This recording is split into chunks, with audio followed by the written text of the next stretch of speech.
He said what? Did Buckingham Palace or Prince William set a trap for Prince Harry and Meghan Markle, and were they gullible enough to fall into it? Again, I have to be careful what I say, but that I won't be able to show, my children my homeland. It's almost hard not to laugh at this point. Meghan and Harry, once celebrated as the fresh, modern face of the royal family, have somehow managed to turn themselves into global punchlines.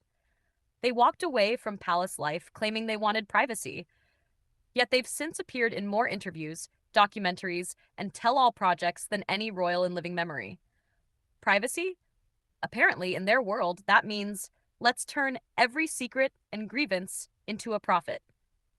Meghan entered the royal family like she was rewriting centuries of tradition, only to realize that Buckingham Palace doesn't bend its rules for Netflix ratings or podcast sponsorships. And Harry, well, poor Harry. Once the charming, mischievous prince, he's now the supporting act in his own story, paraded across California talk shows like someone who swapped his crown for kombucha. The irony is painful. They claim to leave to protect their children, Archie and Lilibet, from royal scrutiny, yet have thrust them into the public eye whenever it suited the story. Their entire brand now revolves around the idea that the palace is cruel and outdated, even as they plead for recognition and royal titles from the very same institution. It's like throwing a rock through someone's window, then knocking to ask for a cup of tea. And the contradictions keep piling up. One moment, Meghan breaks down over how difficult royal life was. The next, she's posing as a global humanitarian icon wrapped in designer couture. Meanwhile, Harry insists he's fighting for his family's dignity, while selling every private detail of royal life to the highest bidder. For years, the palace stayed silent, watching the chaos unfold.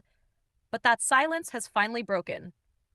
And what they've now revealed about Archie and Lilibet cuts deeper than any staged interview ever could. Still, what's coming next might sting even more.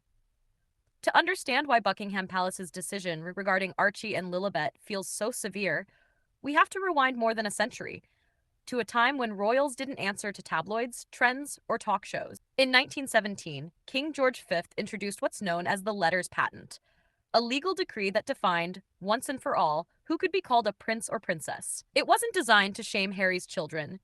It was created to protect the monarchy from chaos, favoritism, and opportunists trying to slip in through the side door.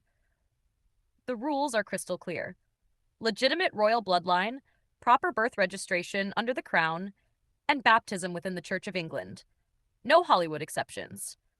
No, we're living our truth in Montecito loopholes.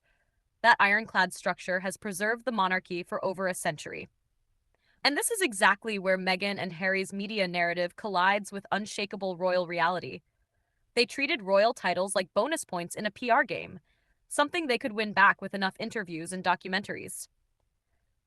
But the palace doesn't run on emotions or publicity. It runs on centuries of precedent.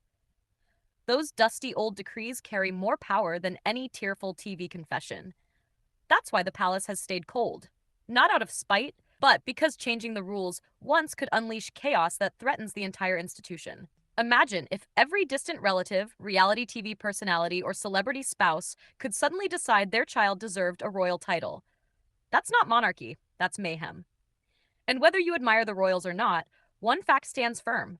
Order is their lifeblood. Meghan and Harry gambled on the idea that their fame could pressure the palace into bending tradition. Instead, the palace quietly reminded them of an uncomfortable truth. Royalty isn't a brand. It's a bloodline. It's a system that doesn't care about mansions in California, Spotify contracts, or perfectly curated sob stories.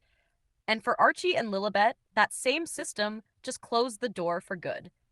So what do you think? Was the palace preserving tradition or punishing Meghan and Harry? Share your thoughts below.